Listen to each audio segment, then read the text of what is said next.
boa tarde, boa noite, tudo bem com vocês? Que Gutenberg de novo no pedaço. Então, senhores, vamos lá. Eu tenho aqui em minhas mãos uma questão da Unesp, Vunesp, alguns dizem. Vamos lá. Olha o texto, olha o texto. No presidencialismo, a instabilidade da coalizão pode atingir diretamente a presidência. É menor o grau de liberdade de recomposição de forças através da reforma do gabinete sem que se ameacem as bases de sustentação da coalizão governante. No Congresso, a polarização tende a transformar coalizões secundárias e facções partidárias em coalizões de veto, levando perigosamente à probabilidade de paralisia decisória e consequente ruptura da ordem política. Gutenberg, eu não entendi nada do texto, eu vou traduzir já para vocês, tá? Deixa eu ver agora o comando da questão. Os impasses do chamado presidencialismo de coalizão podem ser identificados em pelo menos 2 momentos da história brasileira. Então, gente, o que acontece? O que acontece, o texto está dizendo, mas primeiro, o que é coalizão? Né? Coalizão é junção. Coalizão é o quê? É junção. Coligação, você poderia substituir.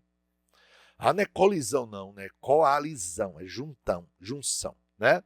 Coligação, tá? Beleza? É esse o significado da palavra. A palavra é coalizão. Então, o que acontece muitas vezes? Acontece muitas vezes que um presidente da República, para governar o país, ele vai precisar aprovar os seus projetos aonde? No Congresso Nacional. Exatamente. Ele precisa, certo? Precisa aprovar, ele precisa aprovar seus projetos. Porque sem projetos ele não vai ter dinheiro, né, Gutenberg? Exatamente, ele precisa aprovar os seus projetos. Isso tem que ser feito aonde? E tem que ser feito lá dentro do Congresso Nacional. Lá dentro do Congresso Nacional. Então, o presidente da República, ele precisa, na verdade, ter o quê? Ele precisa ter maioria aqui dentro. Ele precisa ter deputados e senadores aliados para aprovar os projetos dele. Certo? Para aprovar o quê? Para aprovar os projetos dele. Se ele não tiver maioria, ele não governa o país. Ele não consegue governar o país. Nós tivemos casos claros, recentes, aí do Collor, que conseguiu sofrer impeachment. Claro que teve esquema de corrupção. Nós tivemos o caso da Dilma também, sofrendo impeachment. Por quê? Porque ela não tinha maioria no Congresso Nacional. Então, como é que se consegue essa maioria no Congresso? Através de coligações. Então, o presidente da República, ele chama, vamos botar aqui, ó, ele chama o partido A, ele chama o partido B para uma conversa, vamos chamar assim, certo? Partido A, partido B, chama o partido C, vamos botar aqui um partido também chamado partido C, tá? E chega para os líderes desse partido, que estão lá dentro do Congresso Nacional, e diz, olha, vocês vão apoiar o meu governo? Ah, senhor presidente, vamos sim, vamos aprovar o seu projeto, vamos apoiar o seu governo. Agora, vocês sabem que esses partidos, para apoiar o governo, vão exigir algo em troca. Para apoiar o governo, o que acontece? Esses partidos exigem cargos. Quais são os cargos mais cobiçados? São os cargos dos chamados ministérios. Então, o presidente da República, para poder governar o país, ele precisa distribuir. O partido A vai ter 2 ministérios, o partido B vai ter 3 ministérios, o partido C vai ter 4 ministérios, dependendo do número de deputados e senadores que cada um desses partidos possua. Beleza? Muito bem. Então, Gutenberg, esses partidos recebem cargos do governo para aprovar os projetos dele. Exatamente. Desta maneira, o presidente consegue governar. Agora, você imagine que outros partidos que não fizeram coligações com o governo, vamos botar aqui o partido D, o partido E, vamos botar aqui o partido E, partido D, partido E, o partido, vamos lá, vamos botar mais outros partidos aqui, o partido F, partido F. Então, vamos supor que esses partidos não tenham feito esse acordo com o governo. Então, esses partidos vão se colocar na oposição. E esses partidos que não estão apoiando o governo, eles atrapalham. Eles fazem de tudo para atrapalhar o governo. Fazem até com que alguns deputados do partido A, que é da base aliada, né, chamada base aliada, vamos chamar assim, eles costumam usar esse termo lá no Congresso Nacional, da base aliada do governo, que esses partidos da chamada base aliada do governo, eles conseguem até fazer com que alguns deputados e alguns senadores da base aliada votem a favor da oposição contra o governo. Então, um presidente da República que não tiver maioria de apoio no Congresso Nacional não governa o país. Essa é a realidade. Beleza? É isso que diz o texto. E aí vem o comando dizendo que o impasse do chamado presidencialismo de coalizão que seriam os acordos, podem ser identificados em pelo menos 2 momentos. Ou seja, vai ter 2 momentos na história do Brasil em que o presidente teve dificuldade de governar. O presidente teve dificuldade de governar.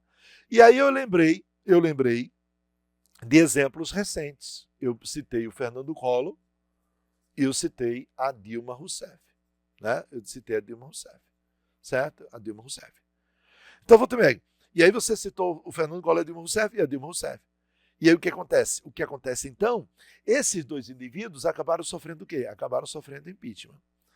Só que aí o que acontece? Eu saí procurando nas alternativas e não vi nem Collor, nem vi Dilma Rousseff. E aí, então, vamos procurar outros exemplos de presidentes que tiveram dificuldades para governar o país. Tá certo? Muito bem. Nas sucessivas, os chamados impasses do presidencialismo podem ser identificados pelo menos 2 momentos da história. Tá vendo? Nas sucessivas constituintes de 34 e 46, gente. E na estabilidade chamada Primeira República, não.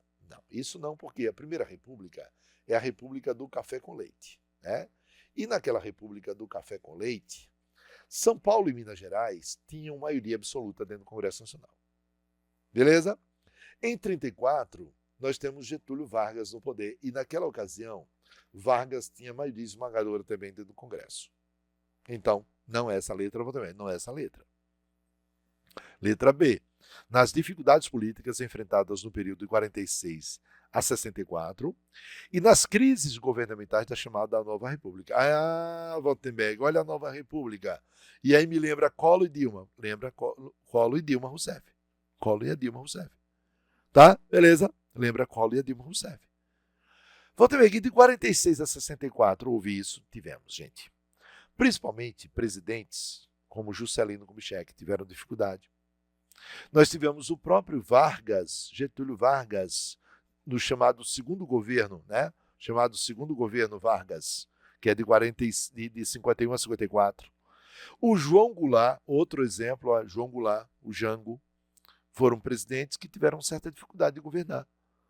Então, vou ter aqui. O gabarito é esse. Eu já vou marcando. Eu tenho já certeza, mas eu vou ler as outras alternativas.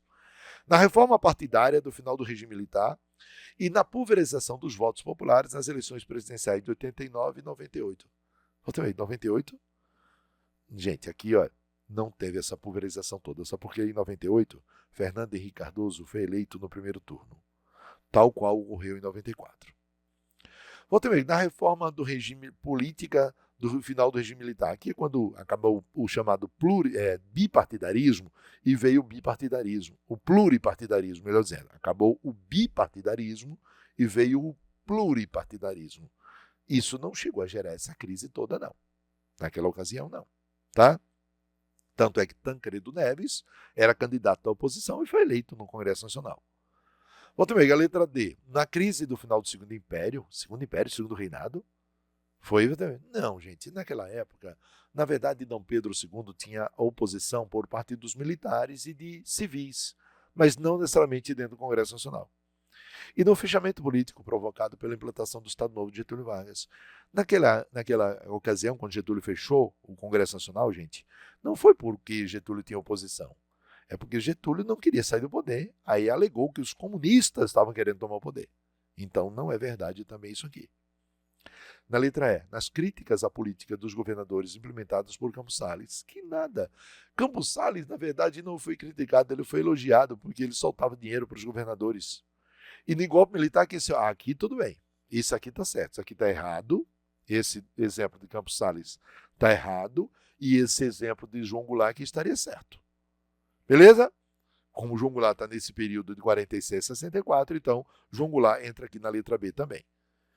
Beleza? Tchau, pessoal. Fiquem com Deus. Até a próxima.